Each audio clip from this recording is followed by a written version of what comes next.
also general economist or treasurer of the Franciscan order, who used the position to put the Franciscan press at the Ratline's disposal, and Monsignor Carlo Patrinovic, based in Genoa. Valem would make contact with those hiding in Austria and help them cross the borders to Italy. Camber, Mandic, and Dragonovic would find them lodgings, often in the monastery itself, while they arranged documentation. Finally, Dragonovic would phone Petronovic in Genoa with the number of required berths on ships leaving for South America. The operation of the Dragonovic Ratline was an open secret among the intelligence and diplomatic communities in Rome.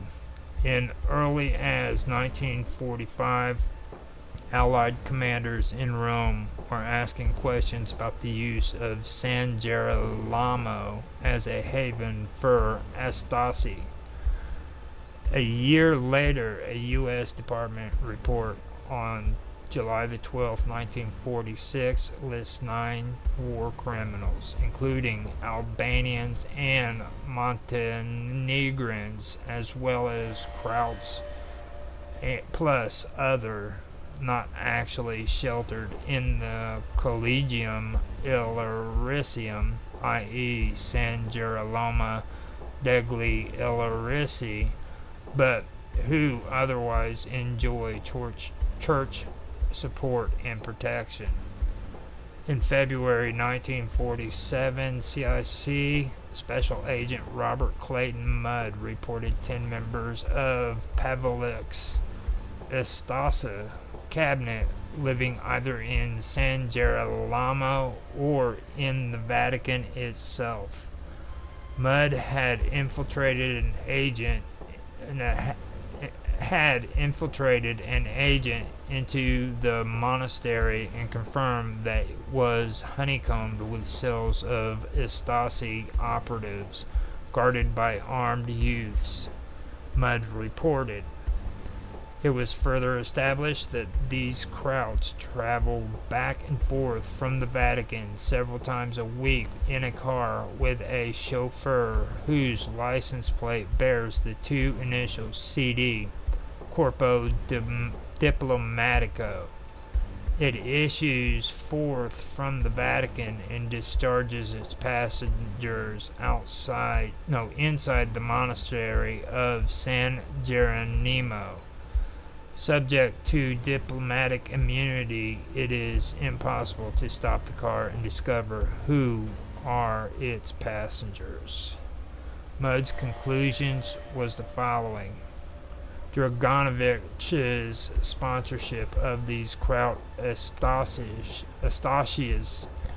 definitely links him up with the plan of the Vatican to seal these ex-Utasha nationalists until such time as they are able to procure for them the proper documents to enable them to go to South America. The Vatican, undoubtedly banking on the strong anti-communist feeling of these men, is endeavoring to infiltrate them into South America in any way possible to counteract the spread of Red doctrine. It has been reliably reported, for example, that Dr. Vrancic has already gone to South America and that Anti-Pavlik and General Kren are scheduled for early departure to South America through Spain. All these operations are said to have been negotiated with Dragonovic, because of his influence in the Vatican. The existence of Dragonovic's Ratline has been supported by a highly respected historian of Vatican diplomacy, Fr. Robert Graham. I have no doubt that Dragonovich was extremely active in siphoning off his Croatian Stasi friends. Graham claimed that Dragonovich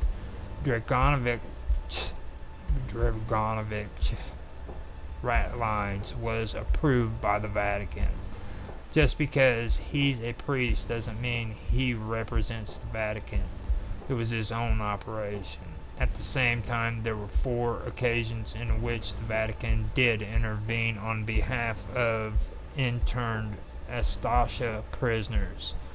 The Secretariat of State asked the UK and US government to release Croatian POWs from British international camps in Italy. Now, they're throwing this thing up about communism and how the Catholic Church was so stout and against the Catholic Church or the communism, and that's why they supported it. And personally, I think that's a load of shit. The Catholic Church was actively attacking the Jewish community way before World War II. They were doing it all through the Middle Ages. Okay.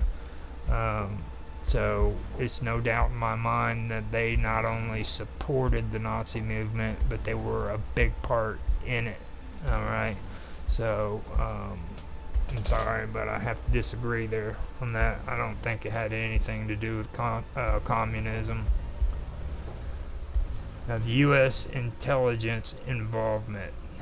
If at first U.S. intelligence officers had been mere observers of the Dragonovic rat line, this changed in the summer of 1947. A now declassified U.S. Army intelligence report from 1950 sets out in detail the history of the people smuggling operation in the 3 years to follow. According to the report, from the point of U.S. forces themselves had begun to use Dragonovic's established network to evacuate its own visitors, as the report put it. These were visitors who had been in the custody of the 430th CIC and completely processed in accordance to the current directives and requirements, and whose continued residence in Austria constituted a security threat as well as a source of possible embarrassment to the commanding general of USFA. Since the Soviet command had become aware of their presence in U.S. zone of Austria, and in some instances had requested the return of these persons to Soviet custody. These were suspected war criminals from areas occupied by the Red Army, which the U.S. was obliged to hand over for trial to the Soviets.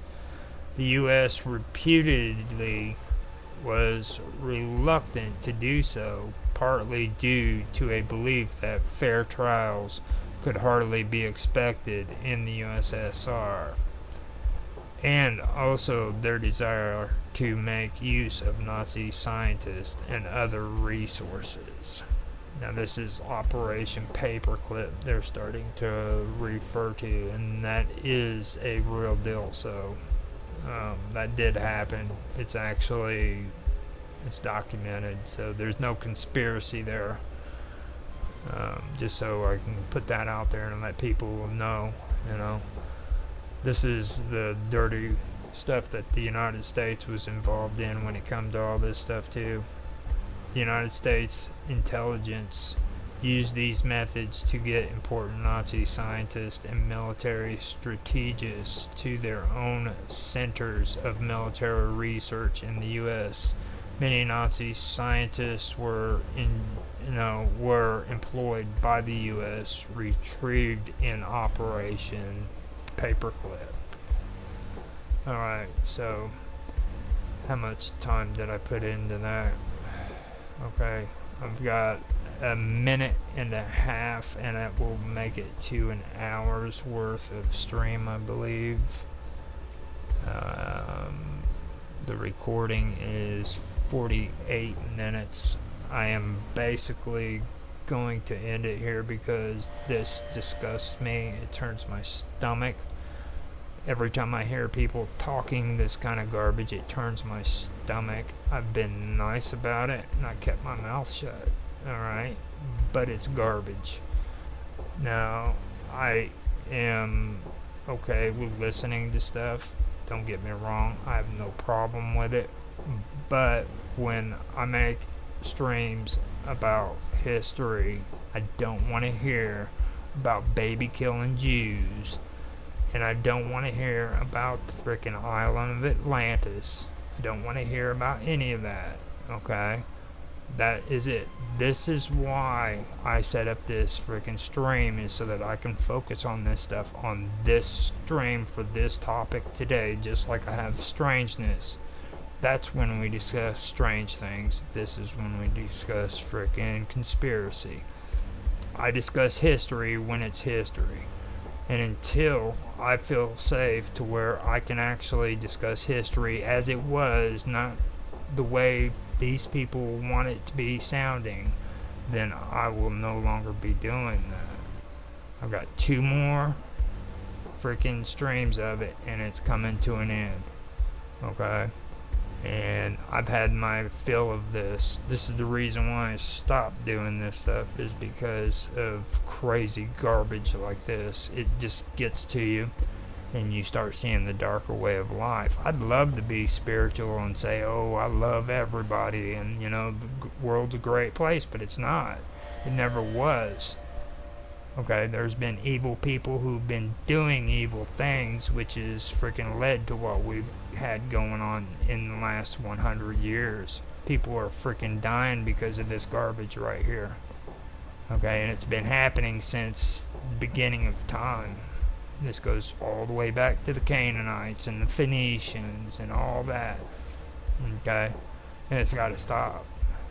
You know, and that's just how I feel about it. So with that, I am going to go ahead and bring this to an end. It's something that I felt that I needed to discuss, and I don't regret doing it, you know. If I get a negative result from this, I don't care, you know. I've had my fill of it, and if you don't like me after this, then you don't have to be around me, you don't have to talk, you don't have to say nothing. But I'm just not going to put up with that kind of garbage. Period. It's just not going to happen. So with that, I hope you guys have a good day, and I'm going to end this now.